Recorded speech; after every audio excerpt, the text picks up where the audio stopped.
Para os astrólogos, signos influenciam em todos os campos de nossa vida e também no campo financeiro.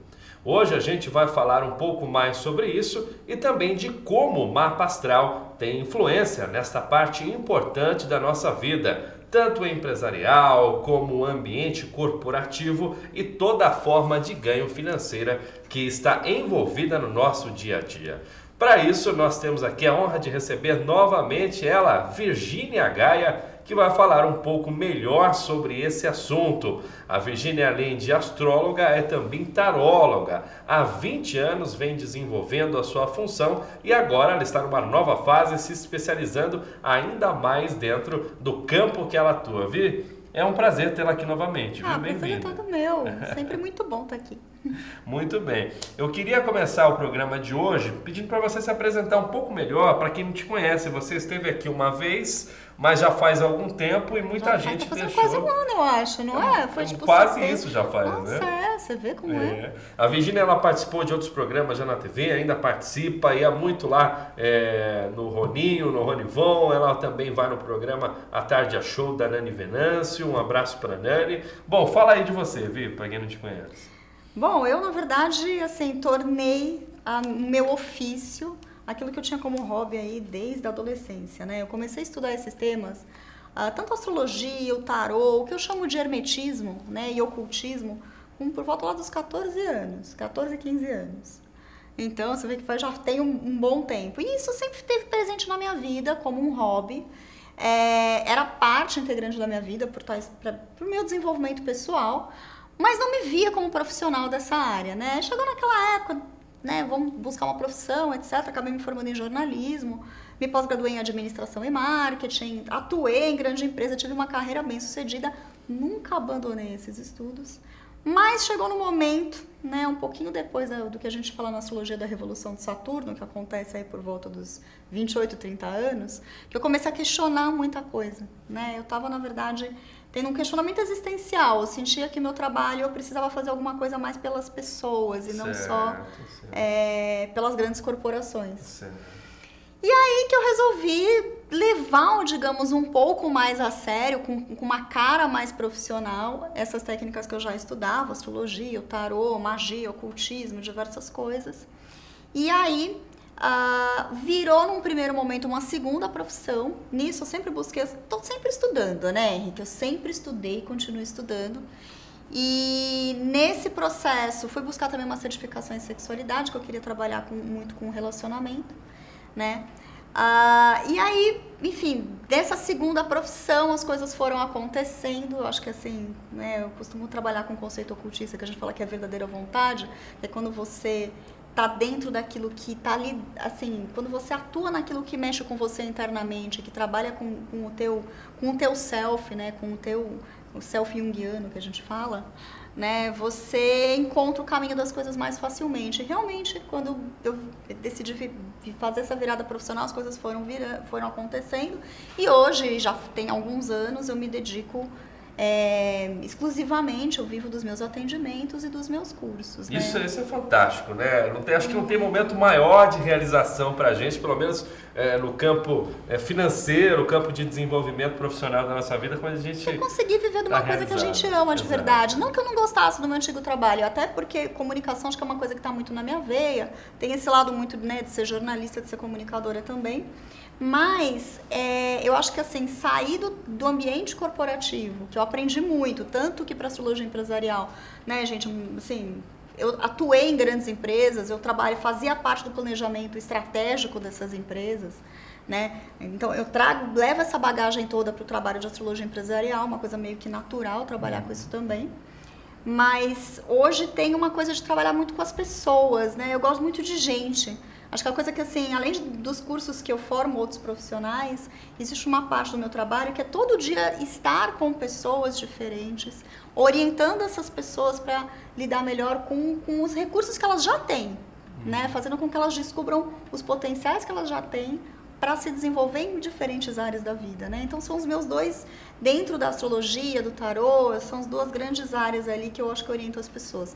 A parte de relacionamento e sexualidade e essa parte de empreendedorismo, que eu acho que, assim, quando a gente fala de astrologia empresarial, além das grandes empresas, eu recebo muito ou o empreendedor, ou a pessoa que já tem o negócio dela, ou a pessoa que está vendo um momento, de repente, de dar uma virada na carreira dela, ou de montar a empresa dela.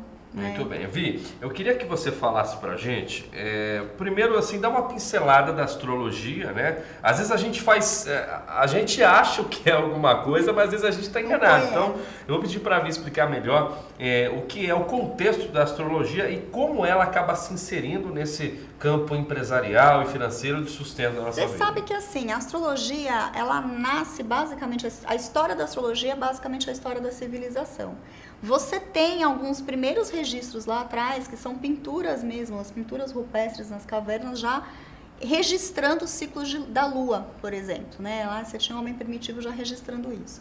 Quando a gente tem o momento em que o homem se tornou sedentário, vamos lembrar lá da época lá na Mesopotâmia, região do crescente fértil, né? E você tem o homem se tornando sedentário e aí a civilização nascendo, existe uma necessidade de planejar, porque você passou a ter o quê? Agricultura e pecuária. Certo. Você passou a ter uma necessidade de planejar o ciclo agrícola, o ciclo da pecuária, né? Planejar a vida dessas pessoas. A astrologia nasce com essa ideia, justamente porque eles percebiam que existiam as diferentes estações do ano e os signos representam as estações do ano. A gente tem 12 signos, porque são 4 estações do ano. Cada estação do ano tem seu começo, tem seu ápice e depois tem um momento que existe uma transição, né, para outra estação. Então, 4 estações com começo, meio e, digamos, fim. A gente tem 12 signos, né? Os signos, a ideia de signos e a ideia da observação dos astros nessa faixa que a gente chama de eclíptica, que é onde estão os signos, né, onde a gente tem 360 graus, que é o que a gente chama dessa faixa chamada eclíptica, os 12 signos como pedaços desse ciclo, desses 360 graus, e aí o movimento dos astros nessa faixa.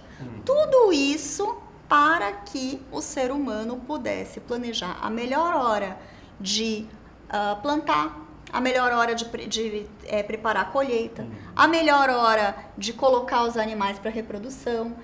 Na verdade, quer dizer, é uma sobrevivência. É né? uma sobrevivência. Então, a astrologia podia tanto antever dificuldades, um período mais seco, por exemplo, um período de menos chuva, um período mais difícil, quanto um período bom, né? Então, o que eu plantar aqui, eu posso ter mais sucesso na minha colheita lá na frente. Tudo isso era para o planejamento mesmo. Se a gente for observar, né, existe um período do ano em que é bem difícil, né? No inverno, por exemplo, é bem difícil. Então, você tinha todo o planejamento, inclusive, de estocar comida para o inverno. Porque não é em todos os lugares que tem uma pluralidade de colheita em qualquer época, né? Como acontece aqui, né? Como acontece aqui, até porque muito da simbologia que a gente pega do zodíaco, ele é greco-romano, então a gente está falando do período do hemisfério norte.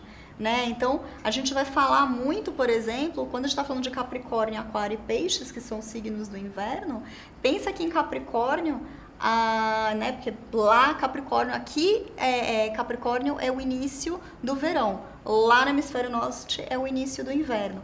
Nessa época eles tinham que estar estocados de comida, né? De alimento para esses meses do inverno. Então pensa que o planejamento agrário de um povo, né, a economia nasce, né, a ideia de você ter uma economia e um planejamento nasce junto com a astrologia.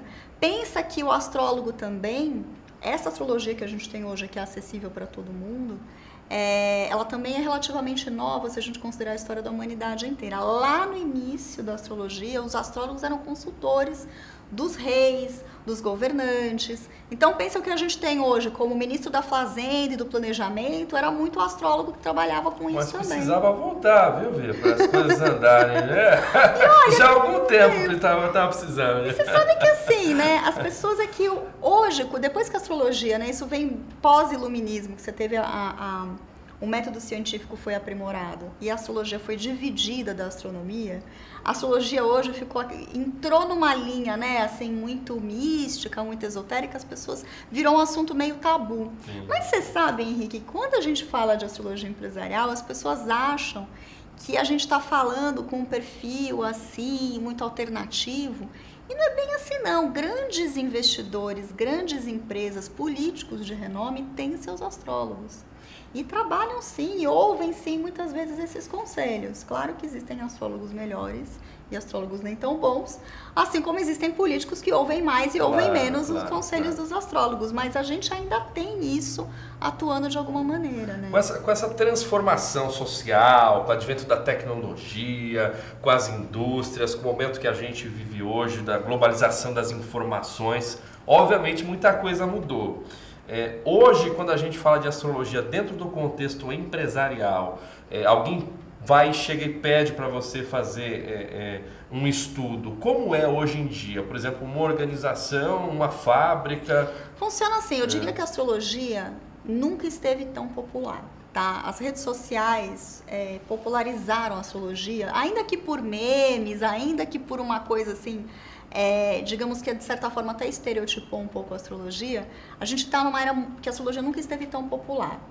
No universo empresarial, como que funciona? Você tem uma análise de cenário, a astrologia mundial, ela vai falar de ciclos econômicos, porque na astrologia, isso é uma coisa que os economistas conhecem bastante, e que a gente tem ciclos econômicos, né? A gente tem os itens, os ciclos de alto e de baixo, as mudanças de setor, de crescimento ou de investimento, né? Áreas do globo recebendo mais ou menos investimento. Então, a gente tem na astrologia mundial a observação desses ciclos, né? Depois, a gente tem, muitas vezes, a astrologia empresarial, a gente vai falar do mapa da empresa, porque toda a fundação de uma empresa gera um mapa astral.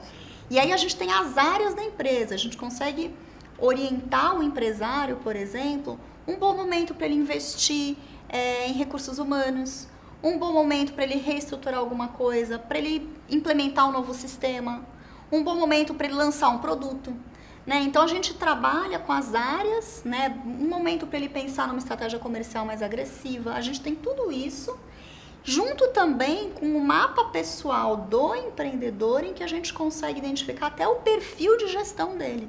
Nossa, fantástico. Quer dizer, você mostra para ele não só o melhor momento, como também aquilo que vai se adequar mais com a personalidade, com o perfil dele. Tanto né? que quando tem sócios, no caso de empresas que têm sócios, a gente consegue ver como que é a dinâmica dessa sociedade. Tanto que a gente faz o que a gente chama de sinastria, que é muito comum para os relacionamentos afetivos, mas ela também serve para os relacionamentos de sócio. Para ver o que bate, né?